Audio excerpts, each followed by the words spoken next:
Puji Tuhan, saya akan mulai masuk dalam pembahasan kita di pagi hari ini. Tema saya pagi hari ini tanggal 13 September adalah The Cross is my pride. Ini dia. Ada jemaat WA saya, pendeta, kok pendeta Ebi kalau kasih judul suka bahasa Inggris? Biar keren aja. Kan kalau Pak Richard nggak ada tuh dia pakai bahasa Inggris. Kalau saya ada sedikit bahasa Inggris ya kan. Jadi bahasa Indonesianya salib adalah kebanggaanku. Yang di rumah di perjalanan sama saya bilang salib adalah kebanggaanku. Amin, haleluya. Kita mulai satu ayat Galatia pasal 6 ayat yang ke-14. Jadi kalau orang bilang pendeta kok pakai bahasa Inggris, ya biar keren aja. Artinya sama-sama aja. Karena kan biar sedikit beda. Kalau Pak Richard tuh kan tema-temanya udah bagus. Akhirnya saya jangan sampai kalah lah. Pak Richard tuh cuma kurang satu aja bahasa Inggris itu aja. Padahal tema-temanya kan mantap-mantap tuh Pak Richard tuh. Kalau di Inggrisin, karena kalau di Inggrisin tuh jadi lebih mahal. Ya kan, teh manis. Itu cuman sekitar 3.000 lah, 3.000 sampai 5.000. Tapi kalau sweetie, sweetie itu jadi lebih mahal. Tergantung penggunaan bahasa. Seperti saya hari ini temanya salib adalah kebanggaan. Tapi saya bikin bahasa Inggrisnya The Cross is my pride. Galatia pasal 6 ayat 14. Saya ingin siapapun di rumah, satu ayat ini kita baca bersama-sama dengan semangat. 1, 2, ya. Tetapi aku sekali-kali tidak mau bermegah. Selain apa? Di dalam salib Tuhan kita Yesus Kristus. Kenapa? Sebab olehnya dunia telah disalibkan bagiku dan aku bagi dunia. Nah, saudara, kenapa tema ini saya angkat pada pagi hari ini? Jawabannya sederhana. Karena kekristenan hari-hari ini banyak menghadapi tantangan dan hujatan. Kekristenan hari ini sedang memasuki masa-masa pengujian dan kalau mau jujur sebagian besar dari kita akan merasa salib atau kuk yang kita pikul ini semakin lama semakin berat. Tidak sedikit orang mulai bilang pendeta berat loh. Saya bahkan sebagai seorang pedagang kalau saya mau ikut kebenaran firman Tuhan rasa-rasanya sulit untuk sukses. Sebagian kita dalam bisnis pekerjaan kita mulai beraduan nih dengan pemahaman akan kekristenan dengan realita yang terjadi. Sebagian kita bilang pendeta kalau saya nggak nipu, kalau saya nggak curang, kapan saya untungnya pendeta? Zaman makin lama makin sukar saudara. Zaman tantangan yang kita hadapi semakin lama semakin berat. Nah kalau kita menganggap beban ini adalah sebuah keadaan yang buruk, maka kita akan mulai kehilangan kebanggaan kita akan kekristenan kita. Makanya orang bilang lebih enak kayaknya gak percaya Yesus daripada saya percaya Yesus harus pikul salib. No, salib adalah kebanggaan kita. Yang setuju katakan amin. Karena di balik salib yang kita pikul sebenarnya Tuhan menyertai kok. Alkitab katakan Yesus berjanji aku menyertai kamu sampai kesudahan zaman. Bahkan ketika dia naik ke surga Tuhan katakan aku tidak meninggalkan kau sendiri. Aku memberikan roh penghibur. Siapa? Roh Kudus. Artinya ketika memikul salib. Salib itu gak selalu jadi beban. Justru salib menjadi kesaksian kita. Dimana apa yang buruk, apa yang sukar Tuhan buat menjadi hal yang luar biasa di dalamnya. Makanya saya mau pagi hari ini dengan semangat kita kembali membangkitkan iman pengharapan kita akan penyertaan Tuhan melalui salib Kristus. Karena itu kalau orang berkata gini pendeta, pikul salib itu berat. Yes. Karena engkau gak punya pemahaman yang kuat di dalam mengiring Tuhan.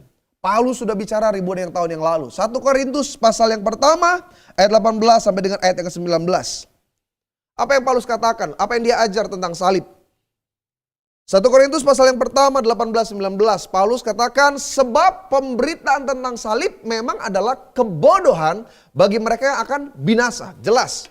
Ayat ini mengatakan bahwa orang yang tidak memiliki pemahaman akan Kristus dengar salib itu sebagai sebuah kebodohan. Tetapi bagi kita, sama-sama bilang sama saya, bagi saya yang diselamatkan, amin. Pemberitaan itu adalah kekuatan Allah.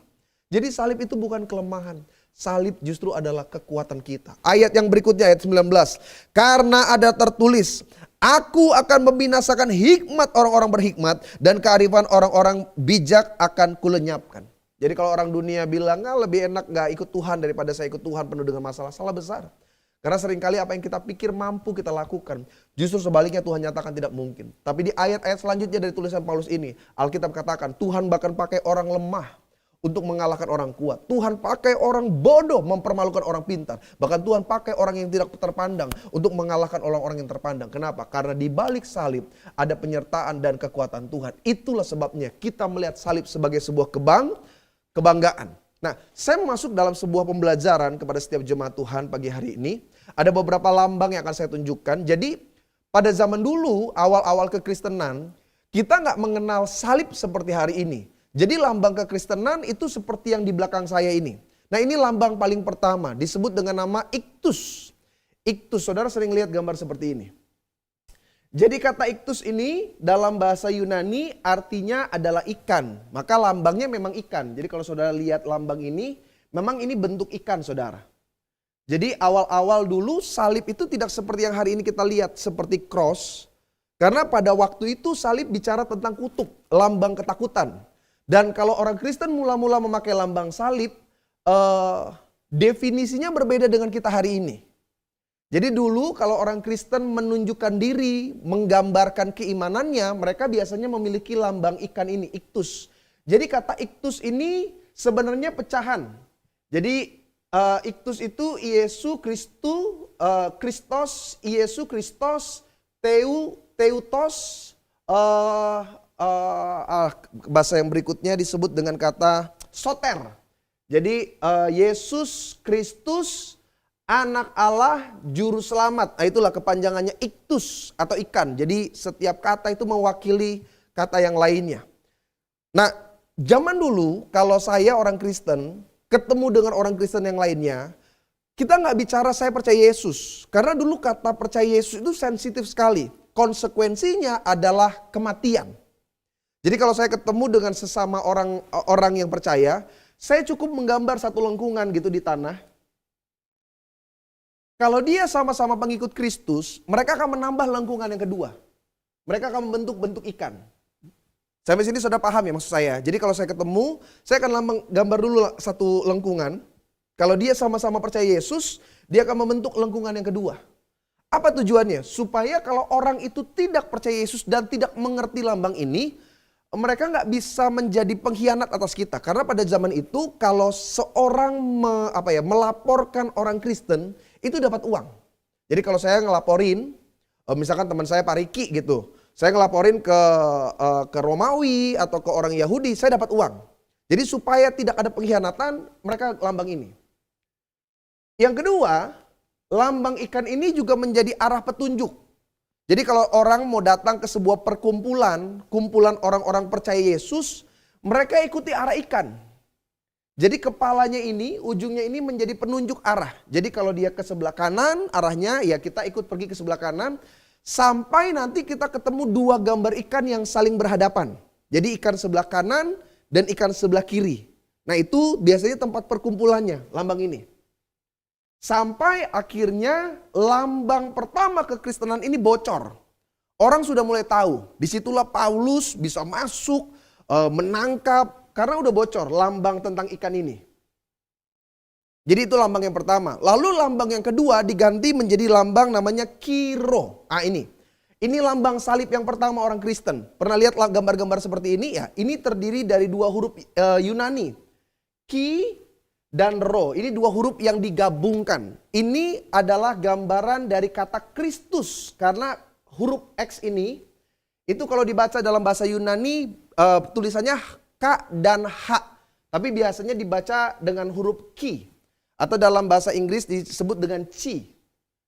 Yang P, ini disebut dengan Rho atau huruf R. Jadi dua huruf pertama dari kata Kristos atau Kristus. Jadi memang ini kristogram yang melambangkan Kristus. Jadi ini juga dulu menggambarkan salib Yesus. Jadi Yesus yang disalibkan. Ini lambang kedua. Sebelum akhirnya kita memakai salib yang hari ini kita kenal. Lalu kapan pendeta? Lambang salib itu mulai diperkenalkan sebagai iman kekristenan. Pada masa Konstantin Agung akan berperang dengan Maximus. Sebenarnya kalau saudara baca beritanya secara histori, Konstantin ini nggak mungkin melihat kemenangan. Dia ketakutan, dia pikir bagaimana saya menang sampai akhirnya menurut histori, dia melihat sebuah penampakan di langit. Apa penampakannya? Lambang salib. lambang salib seperti yang biasa kita lihat. Lambang salib seperti yang Yesus disalibkan. Ketika dia melihat lambang itu, dia merasa ada ilham. Jadi lambang salib ini menjadi ilham dari Konstantin. Dia menggambar di setiap perisai untuk mengalahkan Maximus. Atau bahasa lainnya nama Maximus itu Maxentius. Dan ternyata histori mengatakan terjadi kemenangan yang ajaib. Konstantin menang. Dan sejak itu dibuatlah sebuah istilah Edict of Milan. Jadi lambang salib menjadi tanda jaminan kebebasan beragama khusus untuk orang Kristen. Lambat laun kekristenan mulai merajalela. Konstantin mulai bilang yang tidak dibaptis dibunuh. Makanya semua terjadi baptis massal itu zaman itu.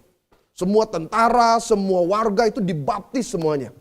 Kekristenan menjadi agama inti dari Romawi. Dan setelah Romawi melakukan penyebaran, mereka keliling dunia, mereka juga membawa kepercayaan. Makanya ada istilah gold, apalagi itu dalam bahasa sejarah. Nah, salah satunya adalah penyebaran agama Kristen. Dengan apa? Lambang salib ini. Dan sejak itu lambang salib menjadi terkenal, lebih-lebih ketika terjadi perang salib.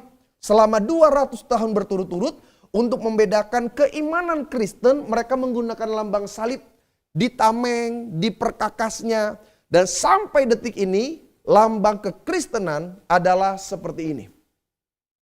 Tapi hari-hari ini lambang salib bukan hanya berbicara tentang simbol. Salib justru berbicara hal yang lebih luar biasa. Di dalam salib ada pengorbanan Yesus bagi saya dan saudara. Itulah yang menjadi dasar kebanggaan kita. Ada jemaat pernah tanya sama saya gini, pendeta, kita wajib nggak pasang lambang salib di rumah? Buat saya pribadi, saya katakan yes. Itu sebagai gambaran. Ini loh iman kepercayaan kita. Tetapi salib bukan berhala. Nah, ini yang perlu ditekankan. Salib itu tidak ada nyawanya. Salib itu cuma bagian kita mengingat pengorbanan Yesus.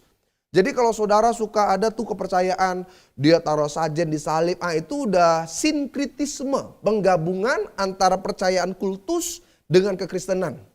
Pendeta pagi-pagi berat amat sih pembahasannya, oke yang sederhana aja. Intinya gini, salib yang kita miliki cuma menggambarkan keimanan kita.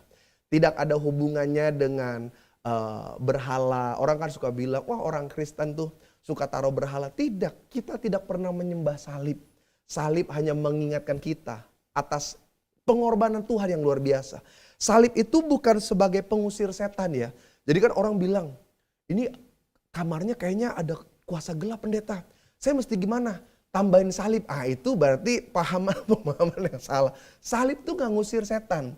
Salib ngusir setan itu cuma ada di film-film Dracula. Kalau saudara ketemu Dracula, itu dia masih takut. Tapi zaman sekarang saudara udah punya minyak urapan kan. Udah minyak urapan aja oles, selesai. Kuasa gelap juga tidak berani nyentuh saudara. Jadi salib itu gak ada apa-apanya. Saudara kasih unjuk salib waktu lihat setan.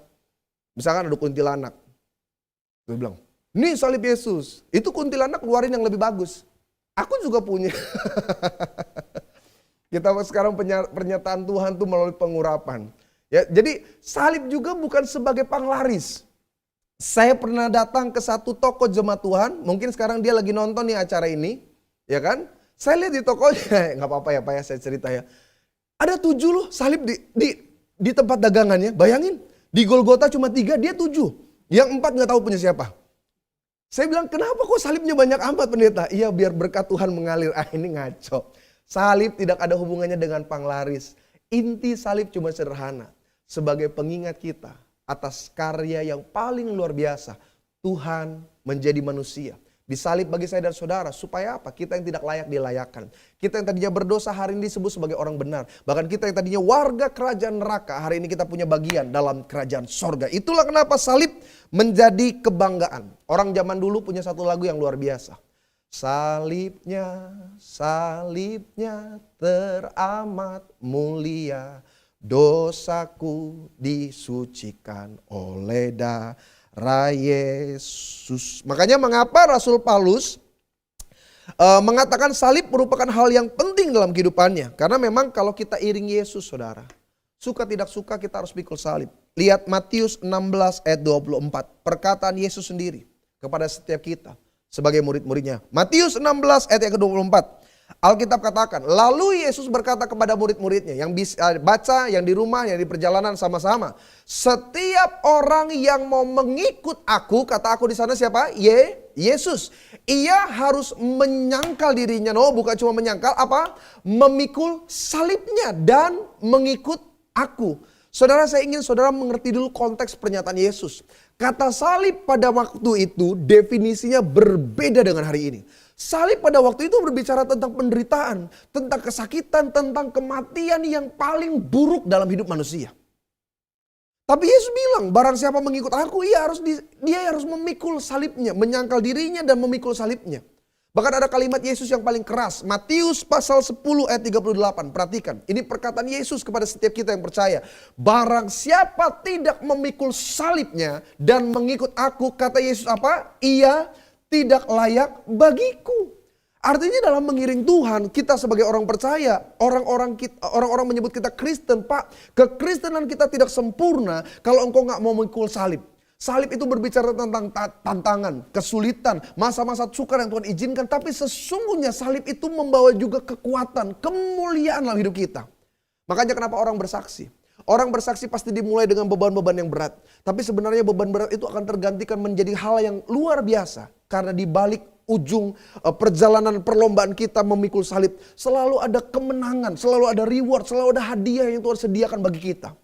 Makanya kalau orang Kristen bilang, ya pendeta pikul salib berat, salah besar. Seringkali engkau lihat mujizat ketika engkau pikul salib, Pak. Engkau akan lihat hal-hal yang ajaib justru ketika engkau pikul salib, Bu. Anak-anak muda, engkau akan lihat masa depanmu diberkati oleh Tuhan. Ketika hari ini kita mengikuti Yesus dengan belajar memikul salib.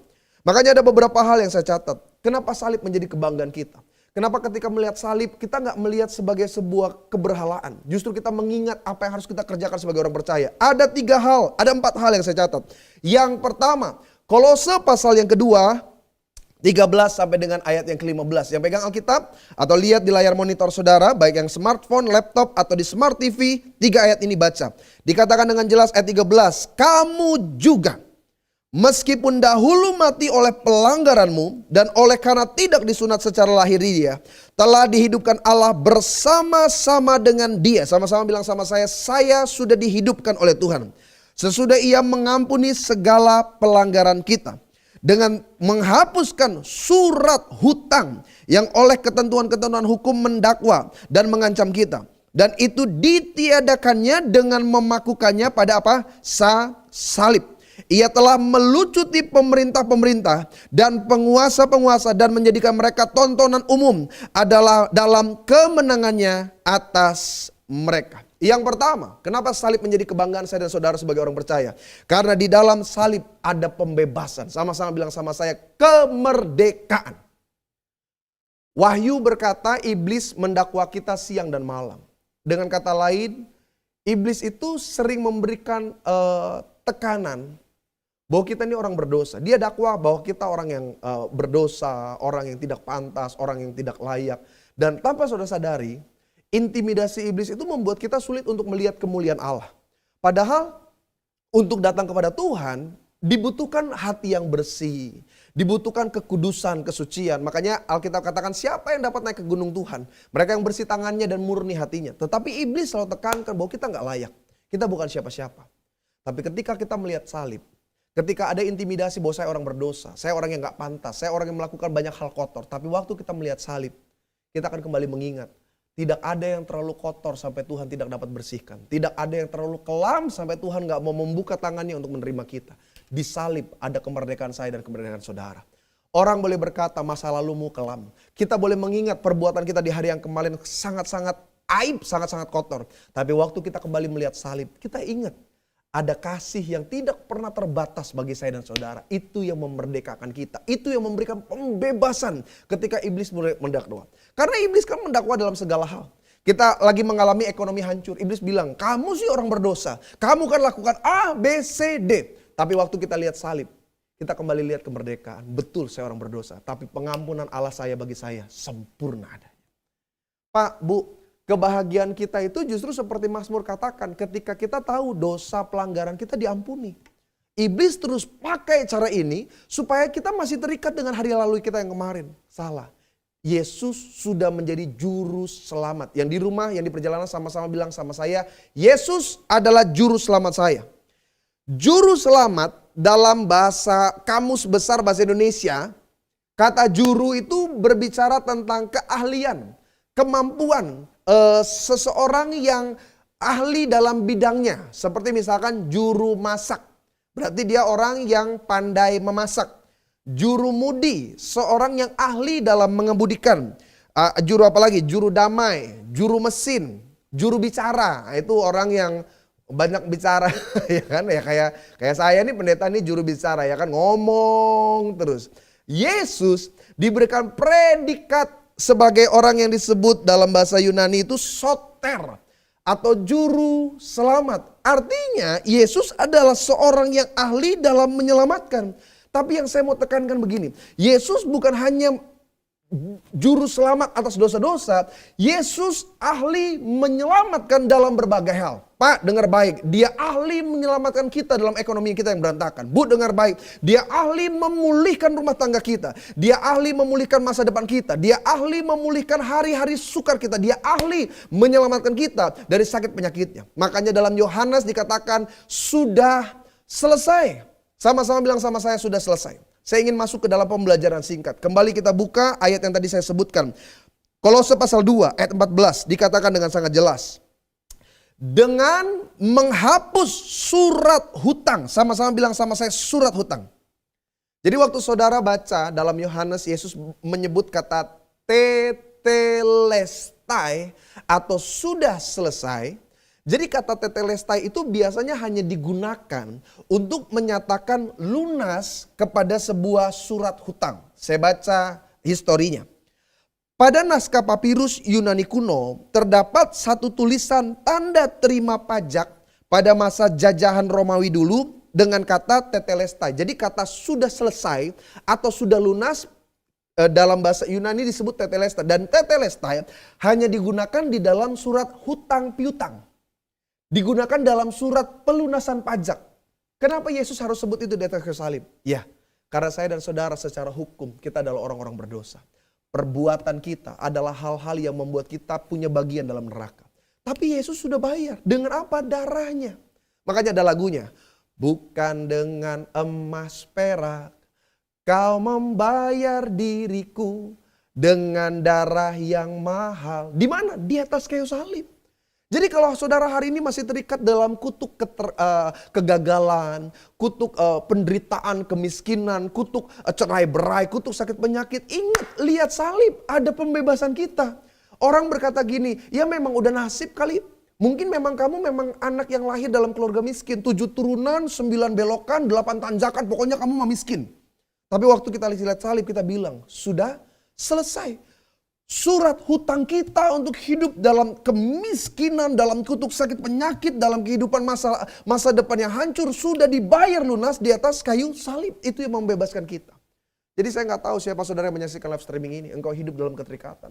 Bahkan engkau seringkali underestimate tentang hari depanmu. Hari ini lihat salib dan katakan sudah dibayar lunas oleh Yesus melalui darahnya. Makanya kenapa di gereja ini kita tetap belajar untuk perjamuan kudus. Mengingatkan kita. Kenapa sih dalam perjamuan kudus ada mujizat, ada kesembuhan, ada pemulihan? Karena kita kembali diingatkan kita ini sudah dimateraikan oleh darah Yesus. Kita berhak mengambil bagian apa yang kita miliki.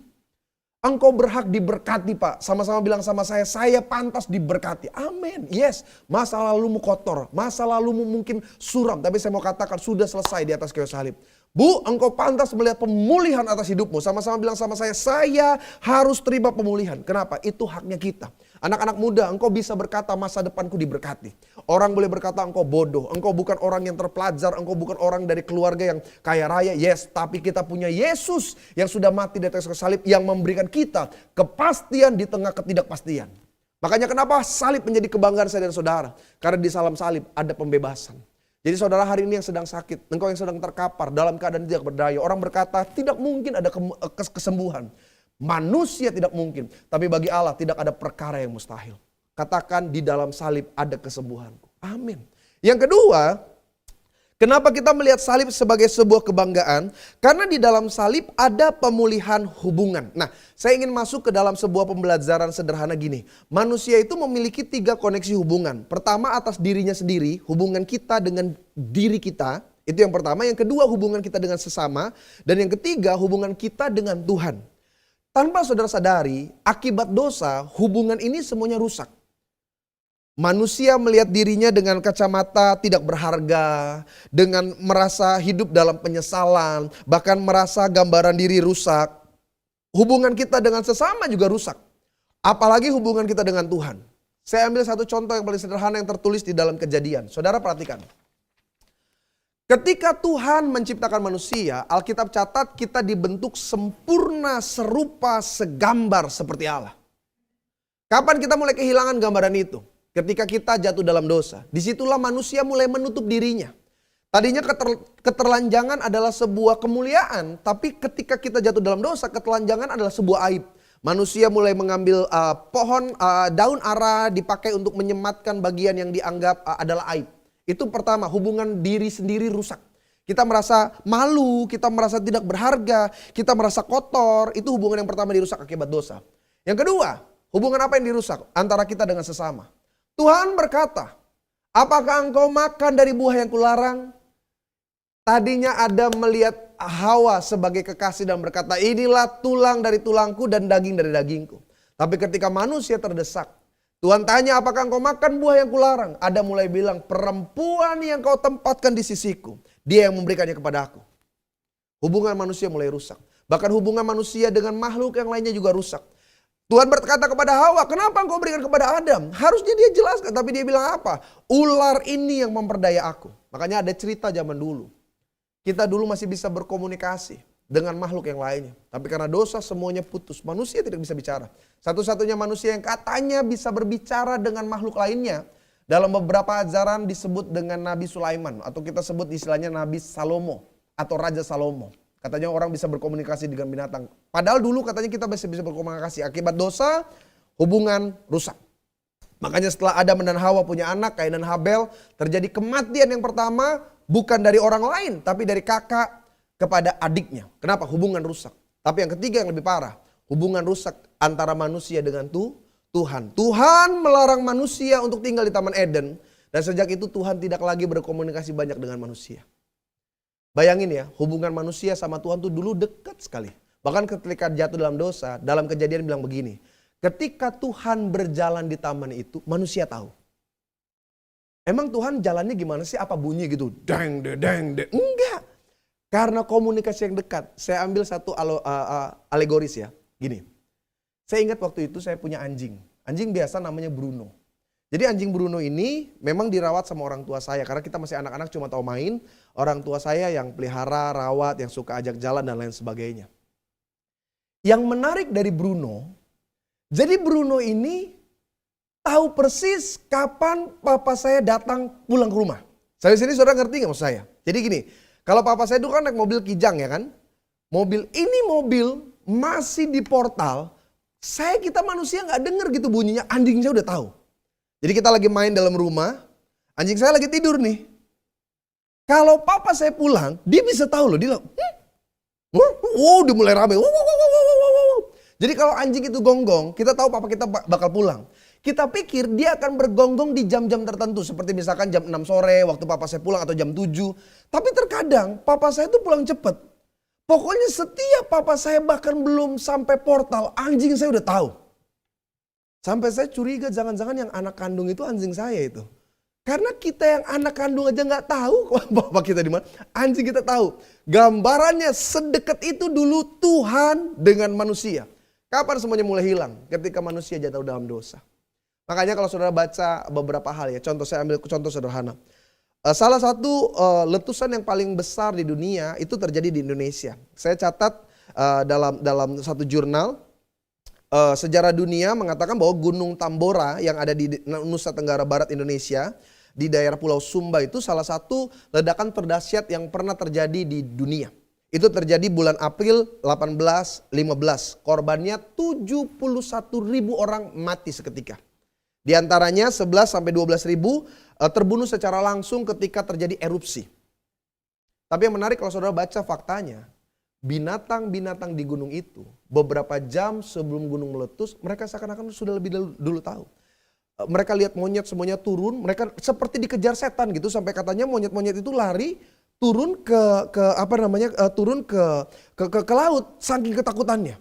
Mereka lihat burung berterbangan, sama seperti saudara kalau nonton film The Day After Tomorrow gitu. Sebelum terjadi musibah kan yang nggak tenang binatang, burung berterbangan, ikan mulai lari ke kocar-kacir. Tapi memang faktanya saudara, seakan-akan binatang lebih bisa mendengar suara Tuhan daripada manusia itu sendiri. 2004 ketika terjadi tsunami, ada beberapa kisah yang cukup menarik. Ada kucing yang selamat karena satu hari sebelumnya, ini kucing gak bisa tenang, ngeong, biasanya dalam rumah, ini kucing gak bisa diam lalu keluar. Gajah-gajah yang biasanya masuk ke dalam daerah pertanian dari orang-orang di Aceh, hari itu tidak ada. Dari berapa hari sebelumnya sepi, semua gajah hilang naik ke atas gunung. Bahkan ada burung besar banyak sebelum terjadi tsunami, baru terjadi tsunami. Kita manusia seringkali nggak ngerti. Satu-satunya kesaksian dari orang Aceh, kenapa mereka bisa selamat daripada tsunami. Jadi ada satu gereja mereka dilarang untuk merayakan Natal. Itu kan terjadi tanggal 26 kan, 26 Desember. Jadi mereka dilarang untuk mengadakan Natal. Warga sudah sepakat tidak boleh. Jadi mau tidak mau gereja mengambil keputusan untuk mereka pergi ke gunung merayakan di sana, tidak mengganggu warga sama sekali. Gereja sempat protes dan bahkan menyalahkan, kenapa Tuhan kami mau adakan Natal saja sulit sekali. Setelah tanggal 26 siang, baru mereka tahu kenapa Tuhan izinkan musibah terjadi bagi mereka. Justru karena Tuhan ingin menghindarkan mereka dari musibah yang lebih besar yang bisa membuat nyawa mereka hilang. Saking manusia tidak bisa mengerti lagi suara Tuhan. Akibat apa? Dosa. Tapi melalui salib, hubungan itu kembali dipulihkan, saudara. Makanya kenapa kita akan dengar kesaksian-kesaksian seorang bisa mendengar suara Tuhan. Seperti gembala jemaat kita ya. Beliau katakan audible, mendengar secara langsung. Kenapa? Hubungannya pulih. Hubungannya kembali dibersihkan. Yang tadinya kita tidak bisa mendengar, ketika kita ingat salib pengorbanan Yesus, kita kembali terima pemulihan itu. Hubungan kita dalam keluarga pulih, hubungan kita dengan yang lainnya dipulihkan, bahkan hubungan diri kita sendiri. Kita yakin kita berharga, karena itu Yesus mau mati di atas kayu salib. Yang ketiga, apa sih kebanggaan kita atas salib? Yang pertama, di dalam salib ada pembebasan. Yang kedua, di dalam salib ada pemulihan. Dan yang ketiga, di dalam salib ada jaminan berkat. Galatia pasal 3, 13 sampai dengan 14. Yang pegang Alkitab atau lihat di layar, sama-sama kita baca dua ayat ini. Waktu saya sudah tidak banyak, saya ingin tutup dengan 2 poin terakhir. Kristus telah menebus kita dari kutuk hukum Taurat dengan jalan menjadi kutuk karena kita. Sebab ada tertulis, apa katanya? Terkutuklah orang yang digantung pada kayu salib. Ayat 14 sama-sama. Yesus telah membuat ini supaya di dalam dia berkat siapa? Abraham. Amin. Sampai kepada bangsa-bangsa. Yang di rumah bilang sampai kepada saya. Kasih tahu sama suami istrinya, sampai sama kamu Pak, sampai sama kamu Ma. Kalau ada anak, pegang kepala mereka, sampai kepada anak-anak saya. Perhatikan, supaya berkat Abraham sampai kepada bangsa-bangsa lain. Sehingga oleh iman kita menerima roh yang telah dijanjikannya itu. Dalam salib ada jaminan berkat. Kenapa? Karena kutuk yang kita terima mungkin dari leluhur, dari orang tua kita, kesalahan-kesalahan dari keturunan kita yang di atas itu dihancurkan oleh kuasa darah Kristus. Makanya dalam kesaksian orang-orang percaya kenapa keluarganya susah, tapi kok anak yang terima Yesus diberkati berhasil. Kenapa? Karena ada jaminan berkat di balik salib Yesus. Karena waktu Yesus mati bukan cuma dosa. Tapi kutuk dan belenggu yang mengikat kita itu dihancurkan. Ada kesaksian orang sembuh dari sakit penyakitnya. Padahal mestinya dia terima kutuk keturunan sakit. Eyangnya sakit jantung mati. Bapaknya sakit jantung mati. Seharusnya dia secara medis udah dilihat jantungnya bermasalah. Waktu dia percaya Yesus, ketika dia melihat salib sebagai bagian yang memulihkan hidupnya, ada jaminan berkat, sakitnya sembuh. Disinilah kenapa ada banyak mujizat terjadi dalam hidup saya dan hidup saudara. Karena Yesus bukan hanya menghapus dosa. Dia mengganti segala kutuk menjadi hidup berkat di dalam kelimpahan. Sama-sama bilang sama saya kelimpahan. Bahkan di ayat yang terakhir jelas dikatakan kita menerima roh. Roh apa? Roh Kudus. Ini yang memampukan kita untuk tetap berjalan di tengah kesulitan. Ini yang membuat kita tetap berpengharapan di tengah keadaan yang putus asa. Karena Yesus memberikan jaminan.